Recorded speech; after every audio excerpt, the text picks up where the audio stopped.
Hi everyone. It's October, so we're in the middle of spring, and October is just flying by. We're actually halfway through. It's been really busy. My third child just graduated from high school, so we've had all the wrap up things to do with that, and I've not had very much time in the garden at all. We've also had the first of the really hot weather. So yeah, we had like 38 degrees Celsius yesterday. It was a bit of a shock to the system. It kind of went from mid to low 20s to suddenly 32 for a couple of days, and then 38 yesterday, which was really hot. And the plants kind of had a bit of a shock too. In the yard, everything is turning from green to like a brown coming through now. The winter grass is dying off, so it's going to be time soon to say goodbye to some of the animals that have been with us in the homestead. I've found a home for Buffy's latest set of twin lambs, and they will be leaving us. They're 12 weeks old next Saturday, so they'll be ready to wean from mum. And they're going to be the start of a flock at another homestead, so that's kind of nice. Don't tell Jamie, but I hate I hate sending sheep to the butcher. And I probably will still have to send another one because I need to get down to probably 4 is max, like 3 going into summer. But my ewe needs a spell. She needs a bit of a rest, and so she needs a friend because sheep are herd animals. They don't like to be on their own, so she will be partnered by her eldest daughter. She's also a twin, very much like her mum, very friendly little ewe. And because I hope to milk my flock down the track, Tara's perfect for that.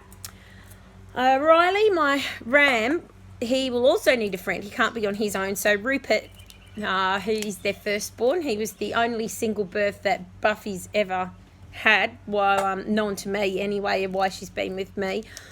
He's with his dad, and the two of them are keeping each other company.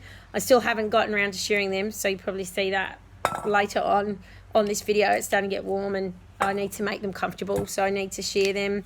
And Riley has got an abscess in his hoof, so I need to soak his hoof. I've been trimming it really carefully. So I soak his hoof with tea tree oil and some honey and salt water as well. And last year that kind of got everything under wraps, but I have to watch him as we go back to the wet weather. He's a really heavy set ram, and he's kind of splay-toed, which is not great. Because he's just so heavy. So I need to watch his hooves a lot more carefully than I do everyone else. The bees have kicked off in great fashion. We've had 18 kilos of honey from them so far. I'm doing my usual and picking produce as it appears. I noticed I had a few ripe blueberries today, so I went out to pick those and got stung in the head by a bee, which is not very much fun. But for those who know, I used to be anaphylactic, and I've gone through immunology treatment. I'm quite relieved that I'm sitting here chatting to you with nothing more than a really sore head on this side. So yeah, that was just, the last blueberry I picked. That's Murphy's Law. Other than that, I have fruit tree nets to sow. There's more seedlings to plant. I have the garden to clean up. Some of the winter things, like the nasturtiums, are starting to overshadow the yacons and things that need a little bit more sunshine before they get separated. They're showing signs it'll be time to separate them soon. We've weeded the sweet potato bed, so we've done that, but there's so much weeding, and of course there's fire breaks coming up too. We hand weed our driveway. We don't use any weed killers on our property. No broadleaf sprays. So it is it is a little bit of work, but the benefits from not having those chemicals on the property. Many other countries have already banned glyphosate. It's been banned for close to a couple of decades in France and the Netherlands, because it has been linked to miscarriages in animals and infertility. They have proven that the residuals have actually been tested in the soil in the soil for much longer than they state on the packaging, and yeah, it's definitely been linked to those things. So we made the decision to go based on that information, which we read through articles in the Diggers Club, which is a popular gardening club that I found in my early 20s and still support and am a member of, and basically educated myself on that, and we got rid of weed killers. We never used them on the food producing areas, but my husband did use them on the pavers until 2012, when we read the articles, and there was some pretty heavy evidence going on there. Made a decision not to have anything like that on the property. It's always hard when you have a small property and your neighbours are close by. I'm lucky enough to have one neighbour at least who does not use weed killers and sprays at all, and that's really nice to know that fence line stays clean.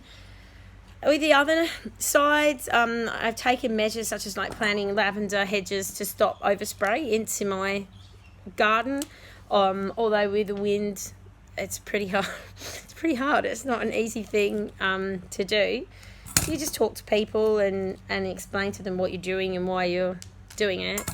And I also hope, when people see how we do it, it will inspire other people to give chemical-free weed management a go. So you see us do lots of weeding later on.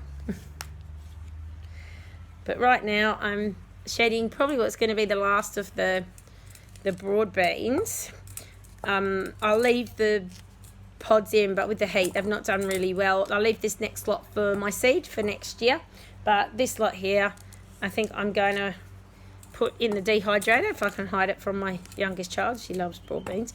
Put them in the dehydrator, dry them out, and put them in a jar for a rainy day when there isn't so much in the garden. Hope you're enjoying your spring wherever you are in the southern hemisphere.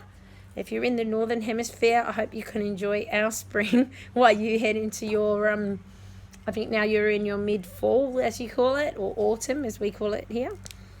Hopefully you're enjoying the cooler weather and getting out into your garden a little bit before the cold comes in. Lots of preserving. Autumn's my favourite time of year. I really love it. Spring's pretty good, but I have hay fever. They're cutting hay in our region at the moment. Once they finish, it will be great, but until they finish, everyone is driven insane by the grass in the air, the cut grass, and then of course the stubble is often burned, and when that goes in, it's very irritating too. So we have that to look forward to. But my sheep will be very happy to get some meadow hay back from the regen farmer that we buy it from. They ran out a few months back, and we've been using oat and hay, which I hate, partly because my sheep scream like they're crack addicts when they eat oat hay. They just eat the oats and then scream for more and more and more. It's not my it's not my feed of choice for the sheep. I much prefer the local meadow hay. They're a lot calmer and quieter on it, and I think it's better nutrition for them too. And I see that when I also feed it to my guinea pigs. My guinea pigs definitely get skinnier when they're on the oaten or the wheaten hay when they're on the meadow hay. They're lovely and plump and enjoying life. So we sup feed everyone here as the natural feeds around drop out. We have feeds and in the guinea pigs case, guinea pig pellets, because it's really important they get certain minerals. We use our guinea pigs. They're also a great form of weed control. I don't think I've put them on here yet. I must take you for a walk and show you the guinea pigs. There are two little movable runs, one with the boys in it and one with the girls in it. And we drag them along. They're like little tractors. The guinea pigs used to run loose in my veggie patch when I had raised beds, and they did an awesome job of weeding. We had PVC pipes and upside down flower pots for them to hide in, and that worked really well until our dog died. And then I noticed that the neighbourhood cats, who had taken like a wide berth around our property while Spuddy was here, we noticed that they returned to the property and in full force. We probably had about 5 of them roaming through here, and they would sit and stalk the guinea pigs and watch them from the fence, like sitting on the fence post, and I just got really nervous that they were going to catch and hurt them. A lot of the bandicoots in our area actually have scars and marks where they've been hunted by cats at night, so we decided the tractor was a safer way to go for the guinea pigs, and we'd rather do that than have any regrets. It was, at the time I was tossing around with the idea of going to away from raised beds and back into the ground. I'd fallen for that typical habit of which I think was a typical like 90s thing, where people were using carpet like on their pathways to stop the weeds. We went a step further. We put pea gravel on top of the carpet. Yeah, really bad move, everyone. Years later, the weeds infiltrated the pea gravel and the carpet anyway, like actually kind of growing into the carpet as it deteriorated and broke apart. And we were just left with meters and meters of stringy mess to try and pull up, and 3 ton of pea gravel to dig off the top of it to be able to do that. All's well that ends well. It has been a lot of work to remove all the carpet, but the pea gravel, which we just couldn't get all of that out. That's actually kind of acted like a bit like a rock dust in my garden beds. It's provided other minerals and things as broken down. So that side of things has been good. I will probably always have the weirdest shaped carrots ever, because carrots don't like lumpy bits in their soil. And I think all root vegetables get a bit knobbly because of that, but I guess that's kind of a small price to pay, and it was a big learning curve, and I'm glad that I now can share it with other people when they say, hey, what do you think about putting down carpet? I'm in the big no camp for that. No, don't put down carpet ever.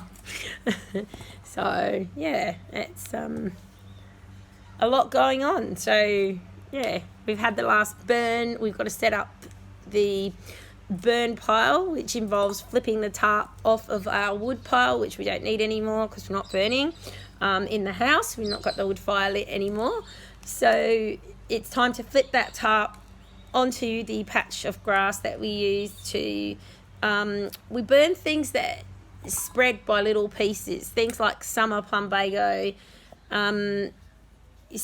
spiky roses that I don't want to put through the mulcher because it will just hurt people when they're working in the garden. She oak needles, which is probably the one resource I have not worked out anything to. I mean, it's a great mulch. It stops any kind of weed growing, but it just doesn't break down like ever. Not in compost. It gets stuck to sheep and to if you've got like a woolly dog with a poodly coat, it gets stuck to those too. It gets stuck to your pant legs and crawls up. It's just not great, apart from lighting fires. It does make an awesome fire starter. So, if you're lighting the fire pit up, just a few handfuls of she oak and up she goes.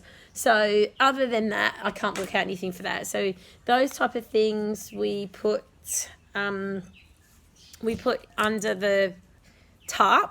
And when we make a pile during summer, we've got bricks holding the tarp down so the wind doesn't blow it away.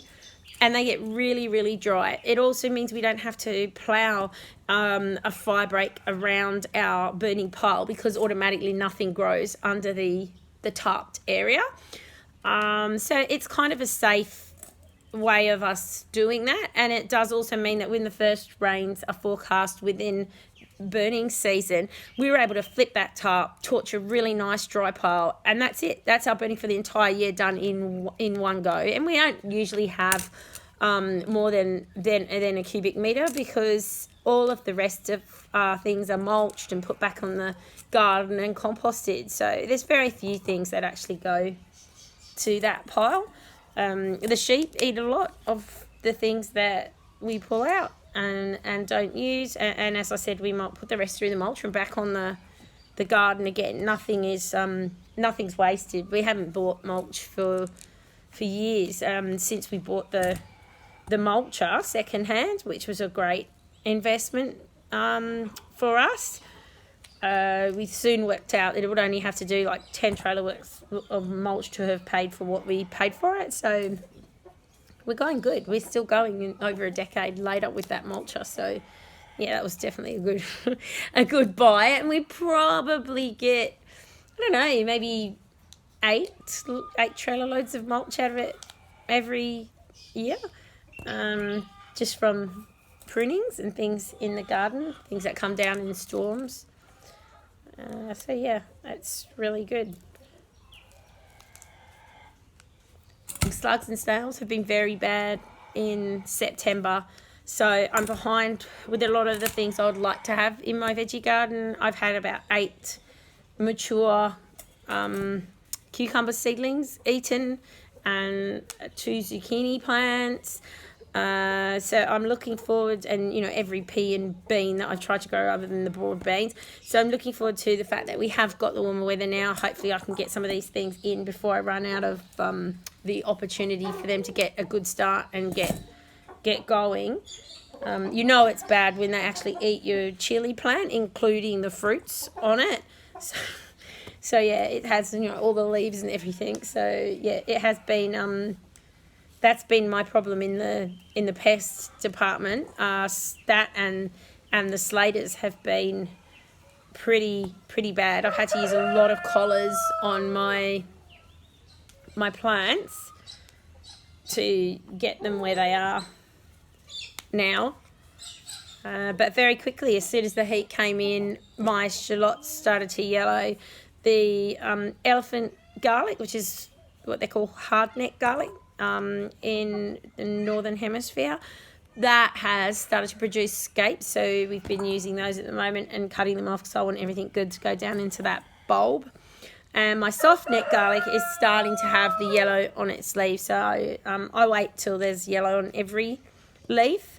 I hoped to get through to December, which would have made them 9 months old, but I think if I get to October now, I'm going to be lucky looking at what's happening with them. I think they're going to be well and truly be ready by the end of this month to harvest. But we'll see. Never